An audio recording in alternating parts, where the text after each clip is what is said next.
성부와 성자와 성령의 이름으로 아멘. 하늘에 계신 우리 아버지, 아버지의 이름이 거룩히 빛나시며 아버지의 나라가 오시며 아버지의 뜻이 하늘에서와 같이 땅에서도 이루어지소서. 저희 너희에게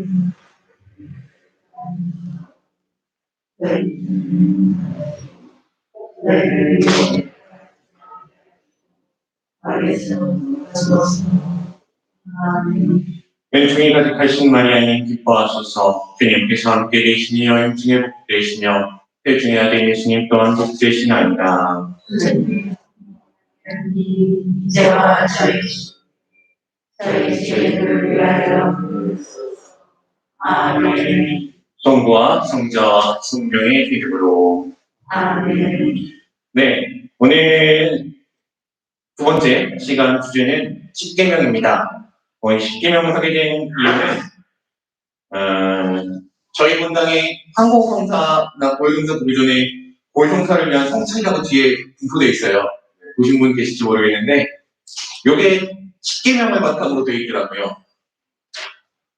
근데 아무 생각 없이 읽으면 십계명을 어기는 죄가 이렇게 많나 싶을 정도로 앞이 꽉꽉 빽빽하게 있습니다. 왜 그럴까? 그래서 십계명을 중심으로 해서 십계명에 대한 설명을 좀 해볼까 합니다. 이거는 가톨릭 윤리에 관한 책과 함께 그런 십계명은 자유의 계명이라는 책이 있어요. 여러분에게 이렇게 추천드리는 이유는 사서 보라고 추천드리는 건 절대 아닙니다. 네. 군도출판사에서 이렇게 말하면 싫어하겠지만 그렇게 해드리는 건 아니고요. 이 책의 내용을 참조했다라고 말씀드리는 겁니다. 십계명을 준비한 이유는 결국 그냥 십계명을 지키는 게 아니라 그 의미를 좀 알고 있었으면 좋겠다라는 생각에서 준비했습니다. 성경을 두 문장으로 요약을 하면 하느님 사랑과 이웃 사랑이라고 말을 하죠. 그걸 한마디로 요약하면, 즉 성경의 모든 글자들을 다 지우고 두 글자만 남기면 사랑 두 글자 남는다고 말을 합니다. 사실 이 십계명이 이 하느님 사랑과 이웃 사랑에 대해서 다룬 개념입니다. 성경이 가장 중요한 내용이 이 십계명에 녹아있다고 볼 수 있죠. 십계명이 어디서 시작되었나고 바라본다면 구약 성경의 십계명은 두 부분에서 나오는데 탈출기에서 이집트 종살이하던 백성을 하느님께서 구해주신 이야기의 십계명이 나옵니다. 이게 이제 문제가 되는 게 모세가 산에 올라가 주님의 예고를 듣고 주님께서 당신의 계명을 말씀하시죠. 근데 이 영화를 보는 사람들은 모세가 이렇게 판을 딱 들고 가면 1, 2, 3, 4, 5, 6, 7, 8, 9, 10 이렇게 숫자 써 있는 걸 갖고 왔다고 생각하시지만 성경을 읽어보면 숫자 안 써 있습니다. 이 규정들은 10가지로 나누어진 규범이 아니라 하나로 이어진 규범들을 10개로 쪼개놓은 겁니다. 여기서 10이라는 완전 숫자에 맞춰서 계명을 10가지로 구분해 놓은 거죠. 그래서 개신교랑 저희 가톨릭이랑 약간의 차이가 있습니다. 마지막 계명들 가운데. 저희 순서에는 차이가 없는데 계명들 가운데 몇 군데 차이가 있죠. 이게 중요한 건 아니고요. 여기서 중요한 건 십계명의 단순한 도덕률, 즉 도덕적으로 이렇게 지켜야 한다를 말하는 것이 아니라 하느님과 이스라엘 백성이 맺은 계약의 상징이었다는 게 중요하다는 거죠. 십계명을 어긴다는 건 곧 하느님과의 계약을 끊는다는 걸 의미했기 때문입니다. 그렇다면 십계명을 주신 이유가 무엇일까? 제가 군종에 있을 때 저는 계급이 대위였습니다. 다이아몬드 3개. 계급은 아닌데 태양의 후예 이후로 거기 나오는 주인공이 대위거든요. 사람들이 되게 별일 다 하는 줄 알아요. 실상 저는 아무 힘 없는 대위였습니다. 근데 군종병은 병사니까 저보다 계급도 낮아요. 저는 친구고 걔는 신학생이었어요. 하물며 나이 뭐 다 되는 게 없어요. 근데도 분명 내가 갑인데 무언가 일이 생기면 혹은 무언가 내가 잘못을 하면 주로 부탁했습니다. 이건 이러니까 이렇게 하지 않았으면 좋겠다라고. 물론 신학생이라 아껴주고 싶었던 것도 있었고, 그리고 그 친구 눈에는 그 행동이 그냥 별일 아닌 것처럼 보이지만 제 눈에는 그 행동이 어긋날 수 있는 행동인 게 잘 보였기 때문에. 그래서 이런 것만 좀 지키라고 잔소리도 많이 했습니다. 근데 가장 큰 이유는, 그렇게 이것저것 지켜달라고 말했던 이유는, 제가 그 신학생들을 그리고 그 군종병을 아껴서 그랬어요. 우리가 같이 살려면 이 정도는 필요하니까. 십계명도 이와 비슷한 부분이 있습니다. 굳이 말하면 제발 이것만은 지켜라 달라고 부탁하는 하나님의 요청인 거죠. 사실 계명이나 법은 언제나 가장 최소한의 부분을 정해놓은 겁니다. 무슨 말이냐면 이거 정도는 되지 않겠냐라고 하는 거죠. 하지만 사실 법의 중심은 법 자체를 지키는 것이 아니라 그 법의 정신을 따르는 데 있습니다. 그 의미를 찾아야 할 때가 있죠.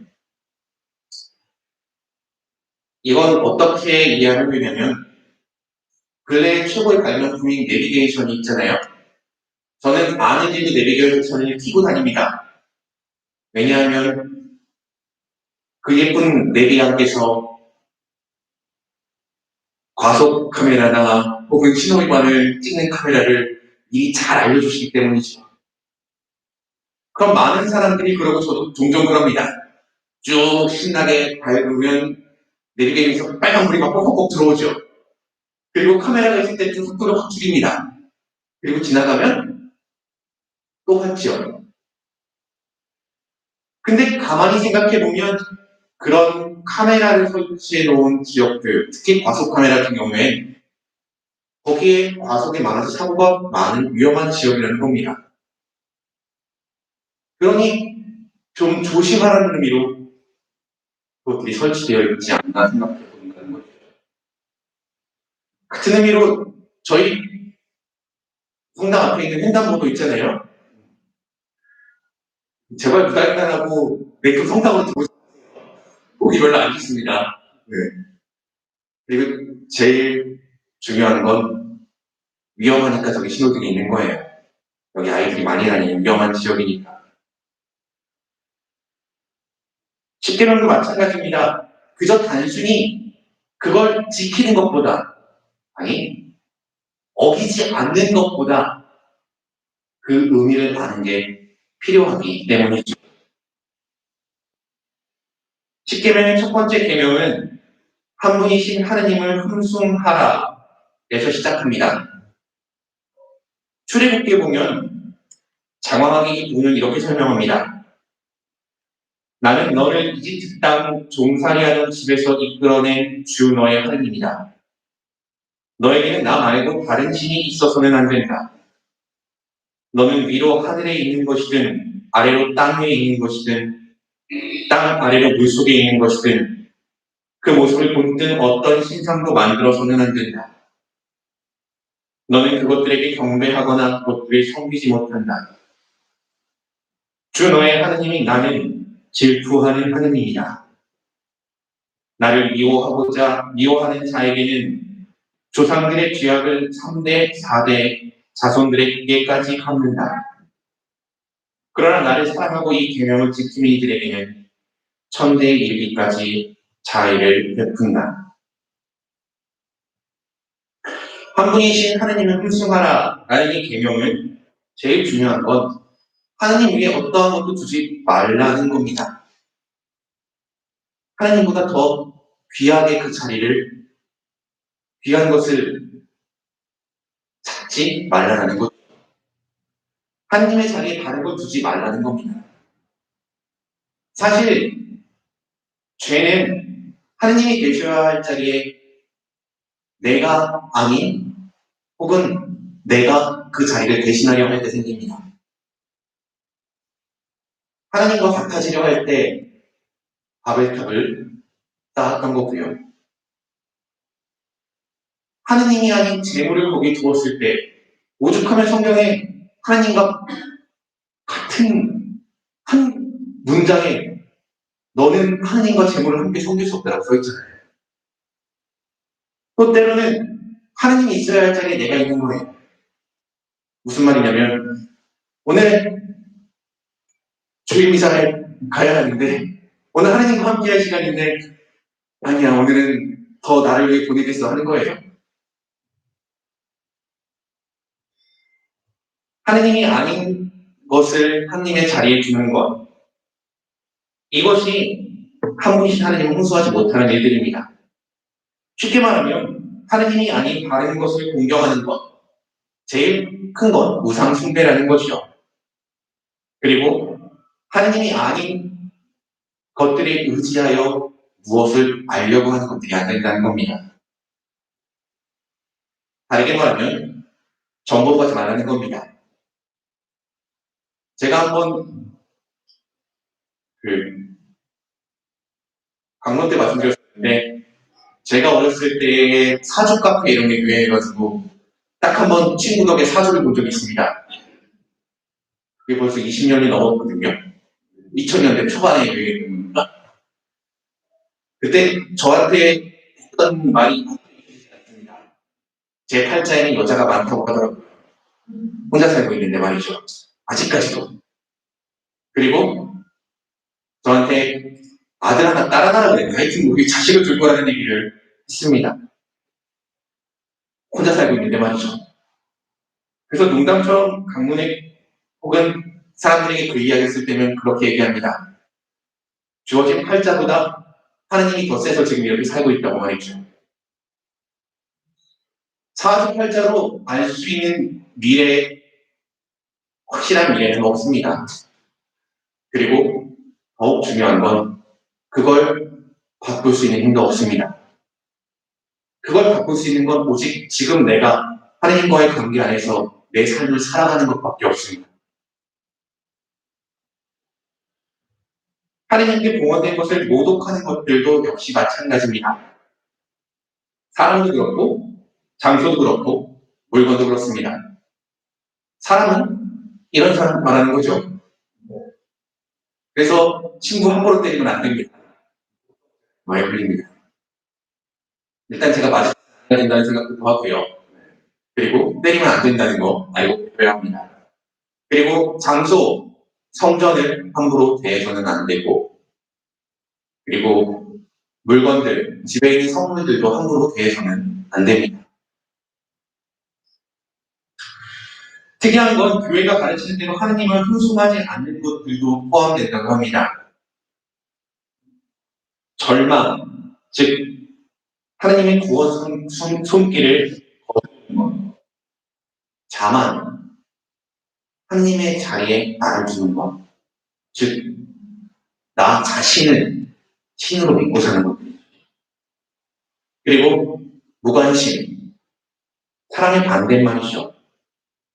배움, 냉담, 영적인 게으름, 하느님을 증오하는 무신론이나 거짓된 기적들 역시 이 첫 번째 한 분이신 하느님을 흠숭하라는 계명에 어긋나는 것들입니다. 여기서 한번 봐야 하는 건 오늘 처음에 읽어드린 출애굽기 말씀처럼 질투하시는 하느님의 모습입니다. 하느님이 질투하심은 사실은 전체를 원하는 표현이라는 거죠. 예를 들면 나 말고 딴 여자를 바라보는 걸 싫어하는 마음의 표현이라는 겁니다. 왜 그런 내용들 있잖아요. TV를 보는데 연예인이 나오는데 옆에 자매님이 제가 더 예뻐 내가 더 예뻐 하면 그 답은 정해져 있죠. 그렇게 뻔한 대답을 왜 물어봐요? 결국 나를 좀 더 사랑해달라는 거죠. 그 의미라는 겁니다. 이게 사랑의 표현인데 성경에 나오는 구약의 질투하는 하나님의 모습은 매우 인간적인 관념에서 표현되어 있는 모습입니다. 왜냐하면 성경에 나오는 표현들은 인간이 이해할 수 있도록 인간의 언어로 하나님의 말씀을 전한 것이기 때문입니다. 무슨 말이냐면 제가 여러분에게 물론 저도 잘하지 못하지만 이탈리아어나 다른 외국어로 말씀을 드리면 못 알아들으시는 분들이 태반이겠죠. 여러분에게 알아들을 수 있도록 여러분에게 가까운 우리말로 하는 겁니다.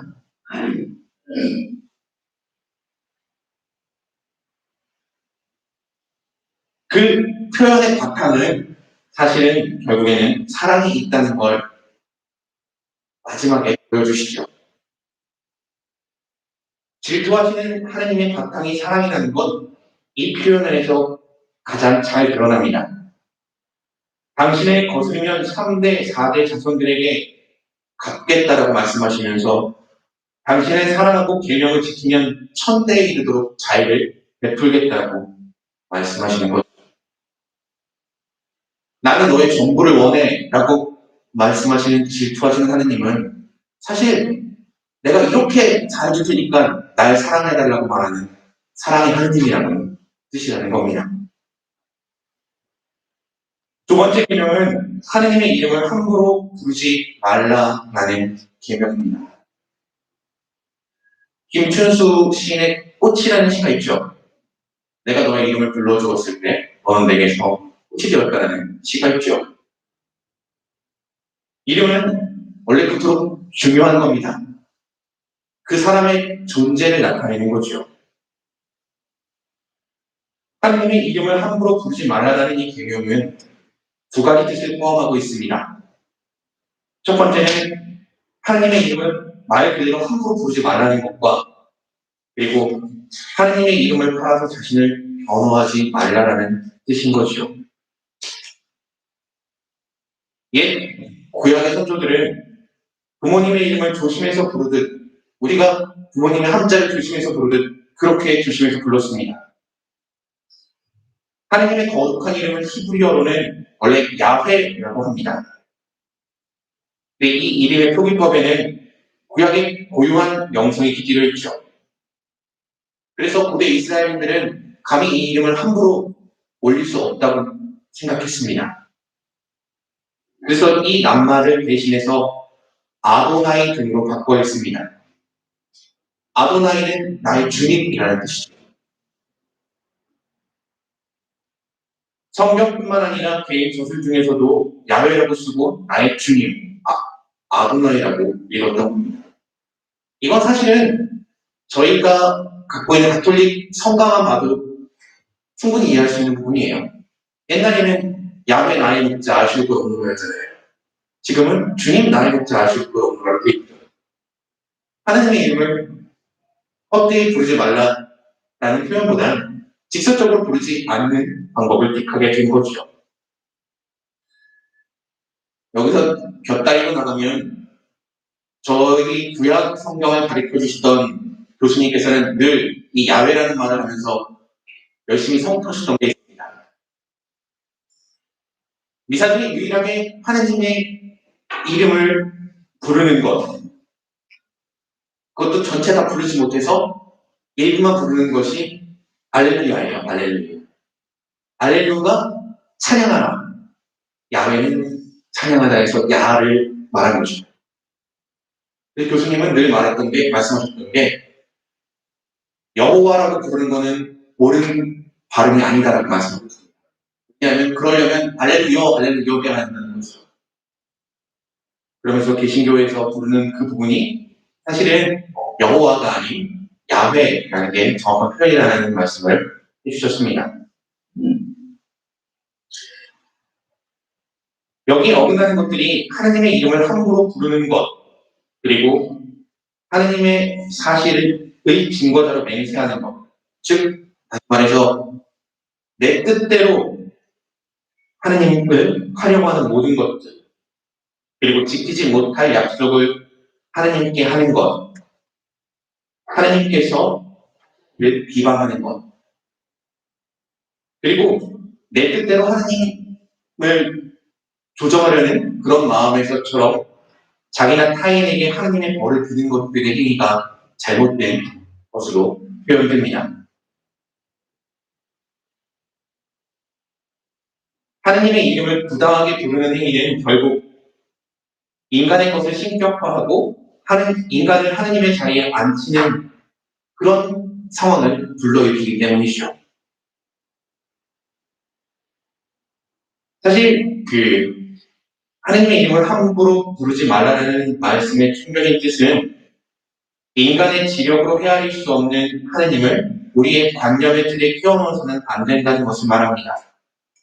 또 하나님의 이름을 우리의 견해나 행동을 정당화하는 데 남용해서도 안 되고 우리가 하나님의 입과 팔이라고 오해해서도 안 된다는 것이다 표현하고 있습니다.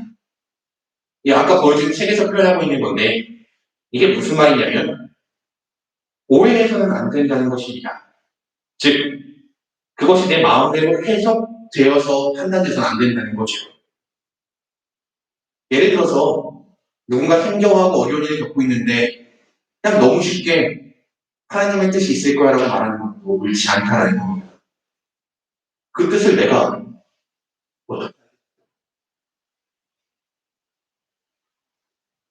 그건 상처가 있는 곳에 약이 아니라 독을 부어버리는 격이기 때문입니다. 인간이 하나님을 자신의 틀에 끼워 넣으려고 부르는 것, 그것은 하나님이 인간이 해야 하는 행동을 정당화한다는 뜻을 가집니다. 즉, 하나님이 인간의 종이 되어야 한다는 뜻이죠. 그것은 내 뜻으로 하나님의 뜻을 바꾸려고 하는 겁니다. 제가 가끔 표현하는 것처럼 아버지의 뜻이 하늘에서와 같이 땅에서도 이루어지소서라고 기도하면서 속으로는 내 뜻이 이 땅에서도 하늘에서도 이루어지길 바란다고 똑같다는 거죠. 그렇게 해서 하나님을 부르는 것은 옳지 않다라는 겁니다. 그렇게 하나님의 이름을 헛되이 부르는 거라는 거죠. 사실 사랑한다는 건 오늘 복음에서도 말씀드렸듯이 상대를 있는 그대로 받아들이는 일입니다. 그를 내 마음에 들게 바꾸는 일이 아니라는 거죠. 오히려 그를 내 마음에 들게 바꾸려는 것을 그런 내 마음을 죽이는 일이라는 겁니다. 하나님을 사랑한다는 것은 그분의 이름을 부르며 하나님의 뜻을 내 뜻대로 바꾸려는 것과는 전혀 다른 이야기라는 것을 기억해야겠습니다. 세 번째는 주일을 거룩히 지내라입니다. 사실 오늘을 일요일이라고 부르기보다는 주일이라고 부르는데 신자들은 익숙해져야 합니다. 주일은 주님의 날이죠. 어버이날, 어린이날처럼 주님의 날인 겁니다. 주일은 하나님께 봉헌하는, 즉 세상의 것들보다 하나님이 중심이 되는 날이라는 것. 책에서는 주일은 하나님께 삶의 한 자리를 내어드리라는 계명이다 라고 말합니다. 주일의 미사에 참여하는 것이 주일의 의무이지만 그 의무이기 전에 이 표현도 중요하다는 겁니다. 거룩하게 지내기 위해서 주일의 미사에 참여하는 거죠. 거룩하다는 말, 지난주에 강의 때 얘기했던 것처럼 하나님께 가까이 갈 때 거룩해지는 겁니다. 하나님이 거룩하시기 때문이죠. 그렇다면 하나님과 함께하는 예수 그리스도를 모시는 이 미사에 참여하는 것보다는 거룩한 건 없다는 겁니다. 그러니 주일을 거룩히 지내는 일이 주일 미사 참석과 같은 의미인 것처럼 통용되는 거죠.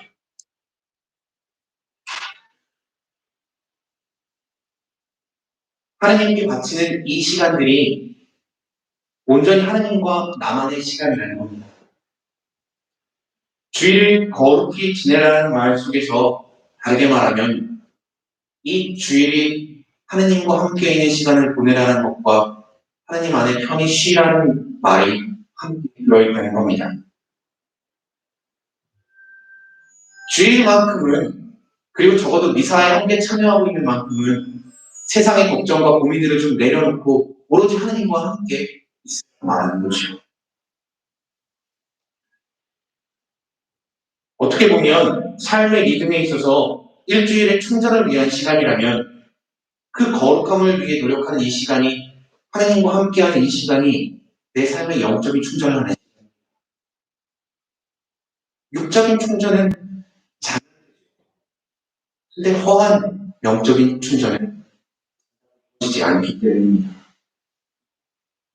주일을 거룩히 지내는 것, 그건 우리가 온전한 시간을 보내기 위해 노력하는 그런 말씀이고 그 시간 안에서 쉬라는 말씀입니다.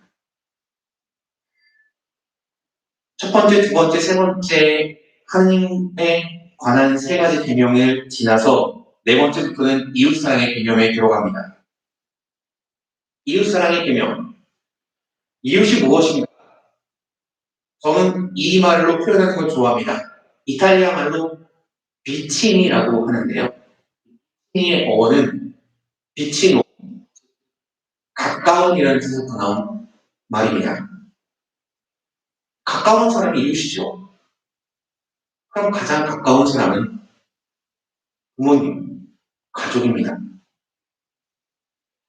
나를 이곳에 태어나게 해준, 나에게 생명을 갖게 해준 그분들부터 이웃사랑이 시작되는 거죠. 이 부모에게 효도하라는 것은 직접적으로는 부모에게 효도하라는 뜻과 간접적으로는 모든 윗사람을 포함하는 계명입니다. 윤리적 관점, 즉 생명의 관점으로 봤을 때 부모님은 창조의 사업을 이어받은 사람이지요. 하나님이 부모님을 통해서 나를 이 땅에 창조하셨다고 볼 수 있습니다. 굳이 말하면 하나님 사업을 이어받은 사람입니다.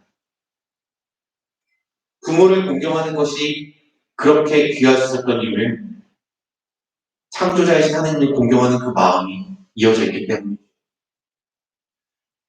이 표현이 그리스도교적인 표현은 아닌데 참 좋아하는 표현인데 책 제목으로 있는데 하나님은 세상 모든 곳에 계실 수 없어 어머니를 창조했다는 표현이 있는데 맞는 것 같습니다. 말씀드렸듯이 교회의 가르침적이진 않는 표현이지만 그토록 부모님과 밀접하게 연결되어 있다는 거죠. 그래서 가장 먼저 시작되는 이웃 사랑이 부모에 대한 공경부터 시작합니다. 근데 여기서 중요한 건 부모를 공경한다는 건 자녀를 사랑한다는 걸 함께 포함하는 계명이라는 겁니다. 넷째 계명은 먼저 부모에게 부여된 계명이다. 자식들이 너희를 공경하고 존중할 수 있도록 처신하라는 계명이다. 책에서는 그렇게 설명하는데 사실 자녀들의 사랑의 의무도 포함되어 있다는 거죠. 자녀는 소유물이 아닌 선물이기 때문입니다. 인격을 갖춘 인간으로 존중해야죠.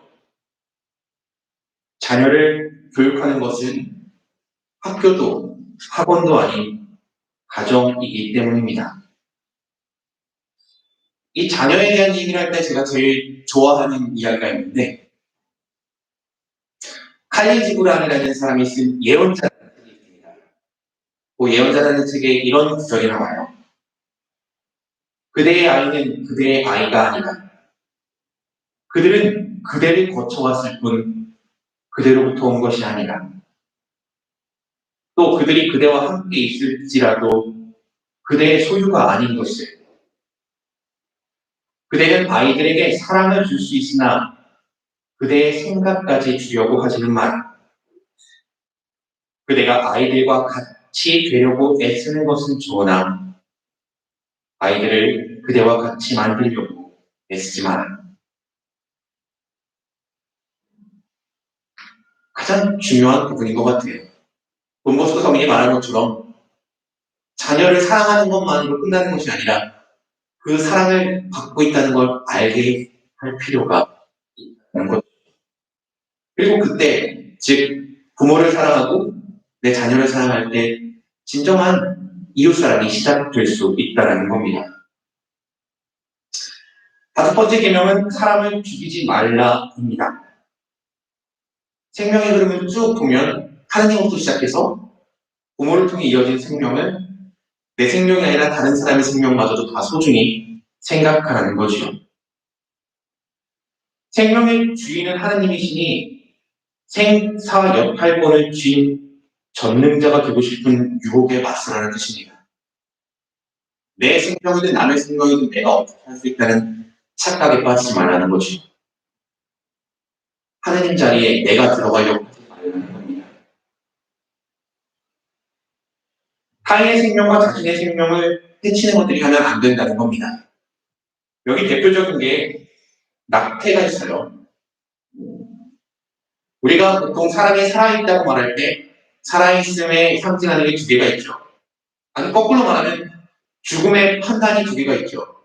뇌사랑 심장사.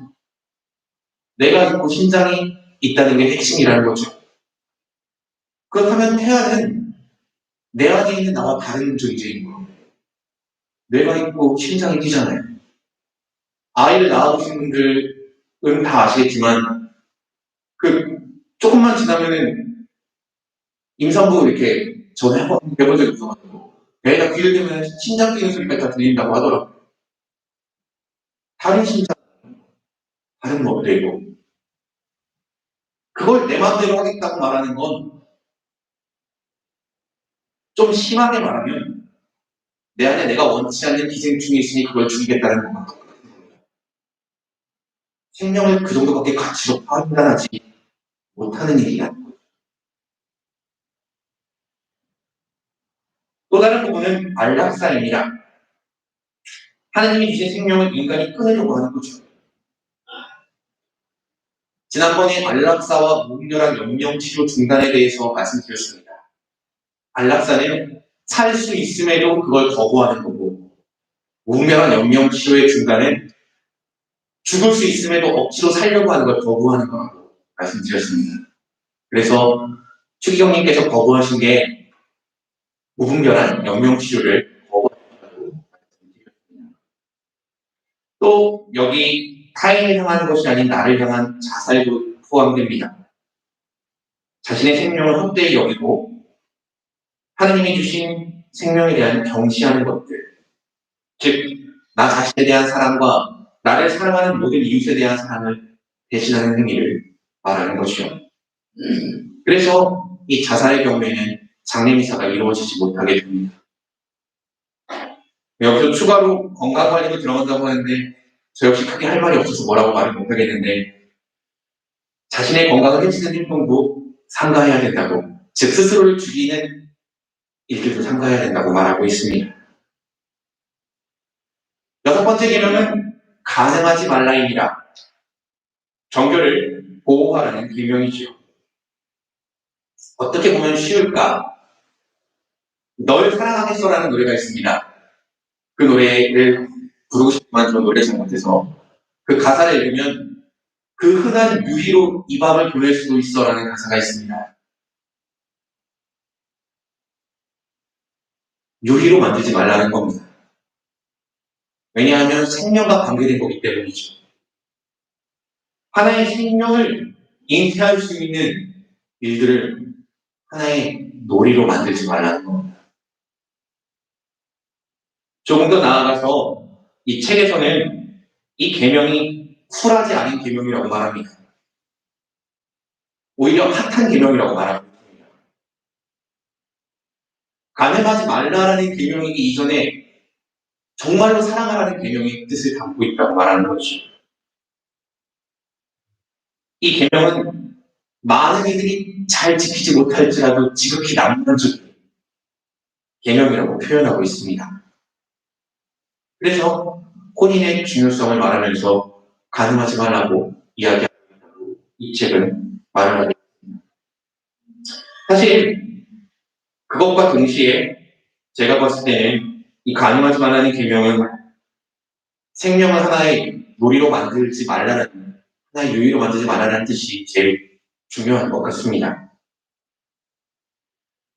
일곱 번째 계명은 도둑질하지 말라입니다.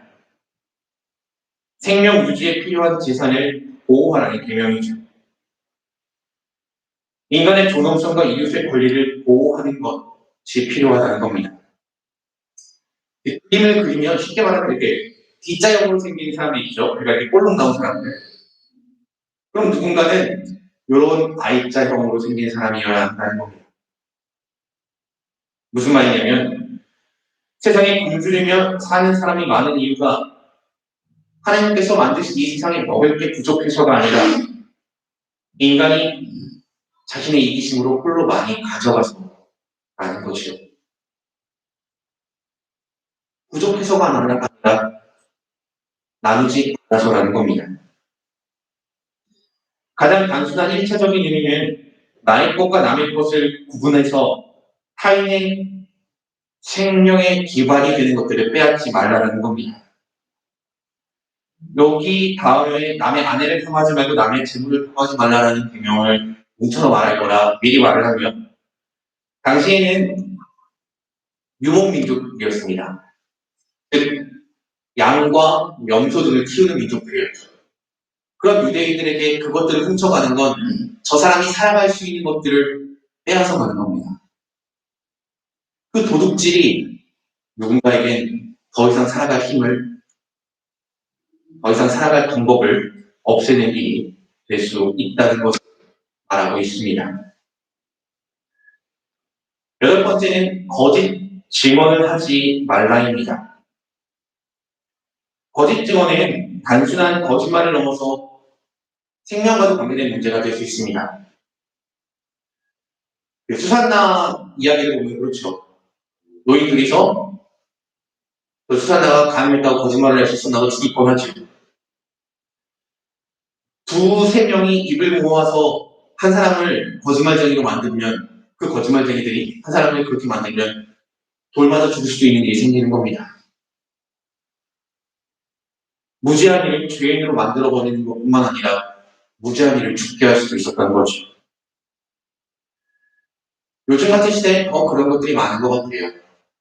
가짜뉴스들, 악플들, 이런 거짓된 것들이 누군가를 죽게 하는 일들이 너무 주위에 많으니까요. 좋은 말을 하고 좋은 말을 입에 담기도 입이 하나라 바쁜데 자꾸 그런 것들을 담고 있는지 모르겠어요. 이럴 때 제일 좋은 복음 말씀은 마태복음 5장 37절인 것 같아요. 너희는 그저 예할 것은 예하고 아니오할 것은 아니오하여라. 이 거짓 증언에는 이웃을 성급하게 판단하는 것도 속하게 들어간다고 합니다. 왜냐하면 내가 그 사람을 성급하게 판단함으로써 그에 대한 거짓된 말을 만들어내기 때문이죠. 인간과 인간의 진실된 관계를 망치는 주범이 바로 이 거짓이라는 겁니다. 그리고 말씀드렸듯이 생명의 관계로 이어져 봤을 때 이 거짓은 누군가의 생명을 빼앗을 수도 있는 일입니다. 아홉 번째와 열 번째는 남의 아내를 탐내지 말고 남의 재물을 탐내지 말라는 계명인데 이건 아까 도둑질하지 말라는 계명과 함께 연결해 생각해 볼 수가 있습니다. 요즘엔 이런 말을 하면은 되게 안 되겠지만 지금이 아닌 그 고대 유대인들에게 아내는 가장 중요한 재물이었습니다. 아내를 얻기 위해 집안에 있는 양과 염소를 갖다 주고 아내를 얻어 심하게 말하면 사왔다고 봐야죠. 그러면 아내가 집에서 일도 하고 아이도 낳아줍니다. 얼마나 귀한 재산이었겠어요. 지금은 이런 생각하면 절대 안 됩니다. 옛날 유대인들의 이야기입니다. 그리고 남의 재물을 탐내는 것도 마찬가지죠. 즉 다른 사람의 것을 보호해야 한다는 것.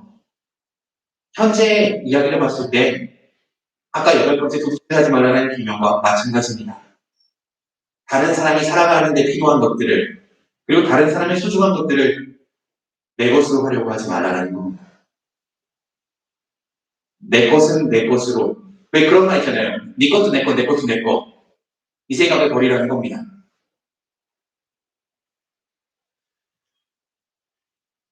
오늘 10계명에 대한 얘기를 간략하게 설명하면서 사실 제일 중요한 건 이 계명 그대로를 어기지 않는 게 중요한 게 아니라 이 계명의 뜻을 사랑하는 게 중요하다고 말씀드린 겁니다. 10계명은 삶의 기쁨을 막으라고 있는 계명이 아니라 사랑하라고 삶의 기쁨을 만들라고 있는 계명이라는 거죠. 하느님 사랑과 이웃 사랑을 실천하라고 있는 계명이라는 겁니다. 중요한 건 인간을 올가매는 규칙이 아니라 선한 삶이라는 거죠. 이 사성이 점점 끝나갑니다. 이 사슬을 마무리하면서 우리는 조금 더 생각해 봐야 할 부분이 있는 것 같습니다. 죄를 짓지 않기 위해서, 계명을 어기지 않기 위해서 살아가는 게 아니라 이것만 지키면 된다고 살아가는 게 아니라 이 계명의 뜻에 맞는 삶을 살아가는 것을, 그런 삶을 살아가도록 노력하는 것이 필요하다는 걸 한 번 더 생각해 봐야겠습니다. 마침 기도 하도록 하겠습니다. 성부와 성자와 성령의 이름으로. 아멘. 영광이 성부와 성자와 성령에게. 성부와 성자와 성령의 이름으로. 수고하셨습니다.